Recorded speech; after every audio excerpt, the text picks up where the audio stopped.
What's up guys, it's Matt. So a lot of smartphones these days are the same, so I want to show you guys 5 unique smartphones that are pretty cool. So the first phone is the ZTE Nubia X. So this is a pretty interesting phone because it's got 2 displays. So as you can see, it's got a display on the back, which is very cool. They did this to solve the problem with the notch. So this does not have a pop-up camera. You pretty much just turn it to the back and you're able to take selfies, and it has more functionality, like you can switch Instagram accounts on it without actually having to log out and log back in. You can just flip to the other side and then you'll be able to see your content. And multitasking on this phone is really great as well. I think flipping your phone to the back might be a little bit faster than switching applications. Now it's got some pretty good specs. You do have a 6.26 inch display, full HD. You do have 6 or 8 gigabytes of RAM with the Snapdragon 845 and a 3800 milliamp battery, and that display on the back is actually an OLED. Both of them are, and it's still a pretty nice display at 1520 by 720. So very interesting phone. It's got dual cameras on it, 1624, and it's just a interesting smartphone. Next is the Pro 1 smartphone. So this is kind of like a throwback smartphone. As you can see, it has a full QWERTY keyboard. You don't have a lot of phones out these days. I think BlackBerry still makes phones with keyboards, but this is a pretty interesting phone because it has sort of up-to-date specs. So it's got a 6-inch display. It is full HD and AMOLED with curved edges.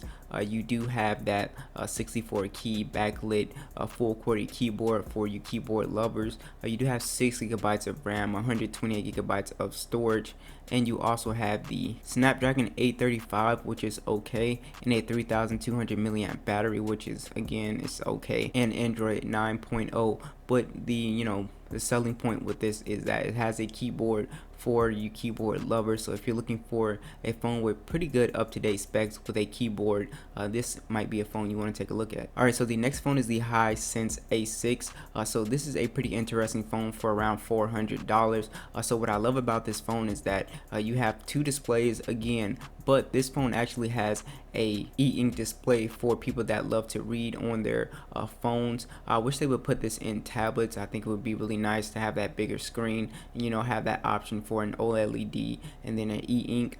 But so this does have a 6-inch AMOLED display, and it has a 5.61-inch e-ink display on the back. You got the fingerprint scanner, facial recognition. You do have 6 gigs of RAM, 64 128 gigabytes of storage. This has the Snapdragon 660, so it's pretty much a mid-range smartphone. But like I said, that dual screen setup with the e-ink is going to be perfect for people who love to read. It's got a decent battery at 3300 milliamps.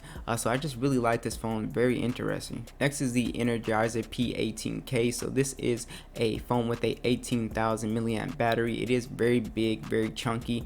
You can use it as a power bank, of course. It actually has a pretty decent screen. It's got a full screen display with that pop-up dual cameras, which is pretty cool. So you also have the latest version of Android. You got a fingerprint scanner, micro SD support up to 128 gigs. You do get 128 gigabytes, 6 gigabytes of RAM, and the Helio P70 processor, along with USB Type-C, and you get the cable to charge your other devices. So this is just a really nice phone that acts as a power bank as well.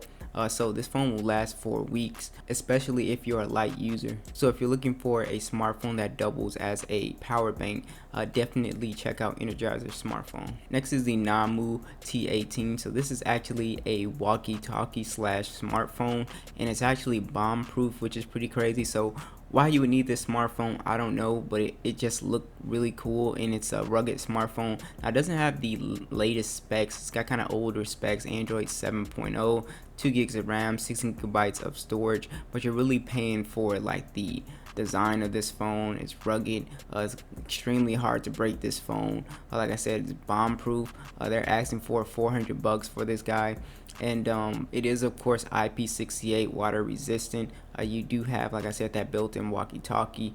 It does have fingerprint recognition, which is pretty cool. You do have a 3200 milliamp battery, which is a little weak for the size of this phone, but hey. So yeah, that's pretty much it. Thanks for watching, guys, and I will catch you guys in the next one.